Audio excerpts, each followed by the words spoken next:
वो हम लेके आए। कुछ लोगों की डिमांड्स थी कि कंज्यूमर्स केसेस, जो न्यू कमर एडवोकेट्स होते हैं उनके पास कंज्यूमर केसेस वो कैसे करें और कैसे उसको डील करें।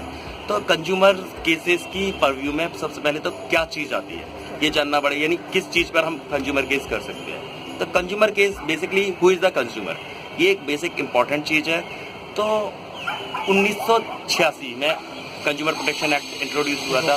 1986 से पहले जो कंज्यूमर में मामले आज के समय में आते हैं वो जनरली टॉर्ट के मामले होते थे और सिविल लॉ से गवर्न होते थे। सिविल कोर्ट जो है उनको सुनती थी, लेकिन अब दो रेमेडीज अवेलेबल है, either to go before consumer forum और अवेल सिविल कोर्ट। ठीक है, दोनों के प्रोसीजर अलग है, दोनों की प्रक्रिया अलग है, सिस्टम अलग है।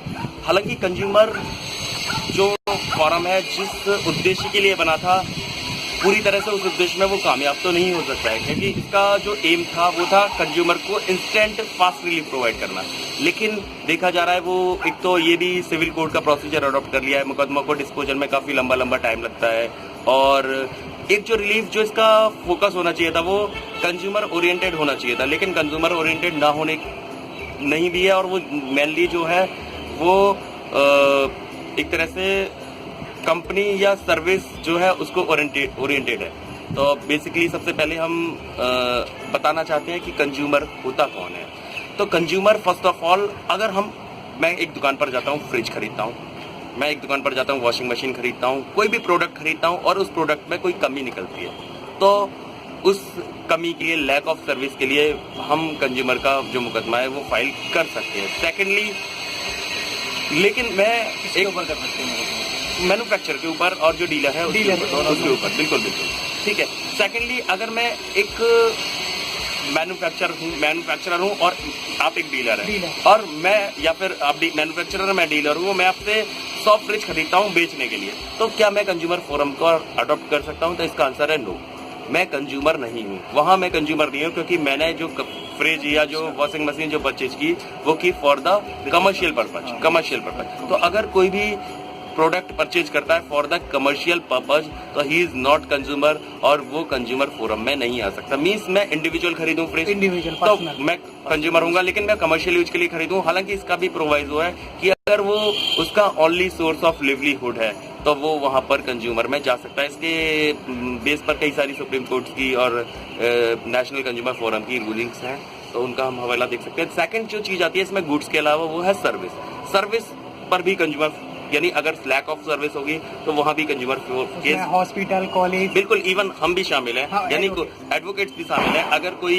क्लाइंट एडवोकेट की सर्विस से सेटिस्फाइड नहीं है तो वो कंज्यूमर लैक ऑफ सर्विस के लिए कंज्यूमर केस फाइल कर सकता है। सपोज करिए किसी क्लाइंट ने एडवोकेट को एंगेज किया कि वो उसका केस अपीयर करे, उसके केस में पार्टिसिपेट करे और उसको जीत दिलाना या हार दिलाना, ये तो देखिए we are advocates of medium, वो तो अलग बात है। लेकिन अगर कोई एडवोकेट अपीयर ही नहीं होता फीस लेने के बाद, तो it is a lack of service, वो सर्विस सेवा में कमी है और उसके लिए कंज्यूमर कोर्ट में आ सकते हैं। इसी तरह मेडिकल नेग्लिजेंस होती है, वहाँ कंज्यूमर केस किया जा सकता है। बहुत सारी हम सर्विसेज अलग अलग चीज़ों की लेते हैं और वो सर्विस में अगर कोई कमी रहती है तो वहाँ पर कंज्यूमर केस किया जा सकता है। अब कंज्यूमर केस करने का प्रोसीजर क्या है? तो फर्स्ट ऑफ ऑल, जनरली जो भी हम गुड्स है या सर्विस है और उसमें अगर कोई कमी निकलती है तो फर्स्ट ऑफ ऑल हम उस पार्टीज को या उस मैन्युफैक्चरर को, उस सर्विस प्रोवाइडर को नोटिस देते हैं कि आपकी ये कमी है, आपको उस कमी की वजह से हमें ये नुकसान हुआ है, या तो आप इस गुड्स है तो गुड्स को रिप्लेस कीजिए, सर्विस है तो सर्विस को बेटर कीजिए, या फिर हमें जो सर्विस की लैक ऑफ सर्विस की वजह से जो लॉस हुआ है उसको कंपनसेट कीजिए। अगर उस नोटिस की सर्विस के बावजूद भी वो उस चीज़ को कंप्लायंस नहीं करता है, गुड्स को ठीक नहीं करता, सर्विस को सुधारता नहीं है, या जो हमें कंपनसेट नहीं करता है, तो we have to approach consumer forum. अब कंज्यूमर फोरम जो है वो 3 लेवल पर है। डिस्ट्रिक्ट कंज्यूमर फोरम होता है, स्टेट कंज्यूमर फोरम होता है और सबसे नेशनल कंज्यूमर फोरम होता है। तो बहुत सारे मामले डिस्ट्रिक्ट फोरम में आएंगे, ऐसा जरूरी नहीं है। डायरेक्ट हाँ, जुडिक्शन पैक्यूनरी है, यानी कुछ जैसे 10 लाख रुपए तक के मैटर्स है तो वो डिस्ट्रिक्ट फोरम में आ सकते हैं। एग्जैक्ट नहीं है, अलग अलग स्टेट में अलग अलग रूल्स हैं, और उससे ऊपर का मैटर है वो स्टेट फॉर्म में जाएगा। और मोस्ट जो हायर मैटर हैं, बहुत करोड़ों के मामले जो होते हैं, वो बेसिकली नेशनल फोरम में डायरेक्ट चलते हैं। इसमें जैसे रहता है कि सबसे पहले बिल होना चाहिए लोगों के पास, एक प्रूफ के ये सर्विस देखिए है ना। हाँ ये बिल्कुल, भी एक्नॉलेजमेंट होनी चाहिए, acknowledgement एक्नॉलेजमेंट उसका बिल होनी चाहिए, इनवॉइस होनी चाहिए, जिससे ये पता तो चले कि वी आर कंज्यूमर, आपने और वो उसके लिए हमने प्राइस पेड किया है। हाँ। क्योंकि अगर कोई चीज है ना, मैं आपको कुछ उपहार स्वरूप दे दूं और वो चीज एकदम। खराब निकले, तो वहाँ वी आर नॉट कंज्यूमर, और वहाँ हम ये चीज अवेल नहीं कर सकते। तो कंज्यूमर प्रोटेक्शन एक्ट मिला है। तो कोई भी एक और चीज जो मेंशन करना चाहता हूँ, कंज्यूमर जो लॉ में प्रोवाइडेड है या एक्ट में प्रोवाइडेड है, कंज्यूमर का फोरम का बहुत सिंपल प्रोसेस है। आप कंप्लेंट फाइल कीजिए, सामने वाली पार्टी को नोटिस जाएगा और वो अपना पक्ष रखेगी और उस पर जजमेंट हो जाएगा। उसमें कॉम्प्लिकेशंस नहीं है जो सिविल केसेस में कॉम्प्लिकेशंस होते हैं, लेकिन इसमें जो थोड़ा दिक्कत आ रही है वो है डिले बहुत हो रहे हैं मामले। डिले हो रहा है, और जो मतलब जो ऑर्डर होता है जैसे कि किसी मैन्युफैक्चर के अगेंस्ट कोई ऑर्डर, बिल्कुल बिल्कुल, कंप्लायंस फिर कैसे कराएंगे? कंप्लायंस के लिए हाँ बिल्कुल बिल्कुल, ये आपका एक अच्छा क्वेश्चन, ये अच्छा क्वेश्चन है, कैसे करेंगे? ये अच्छा क्वेश्चन है। तो कंप्लायंस कैसे कराई जाएगी, तो इसके लिए भी कंज्यूमर प्रोटेक्शन एक्ट में ही प्रोविजन है, सेक्शन 25 और सेक्शन 27 है कंज्यूमर फोरम एक्ट के। तो वहाँ सबसे पहले जैसे ही जजमेंट हो जाता है, उसके बाद उसको टाइम दिया जाता है 30 दिन में या 15 दिन में वो उसकी कंप्लायंस करे। अगर वो कंप्लायंस नहीं करता तो हम सेक्शन 25 में एप्लीकेशन फाइल करेंगे for the execution of that order, और उसमें कोर्ट से पे करेंगे कि उस ऑर्डर की कंप्लायंस उससे करवाई जाए।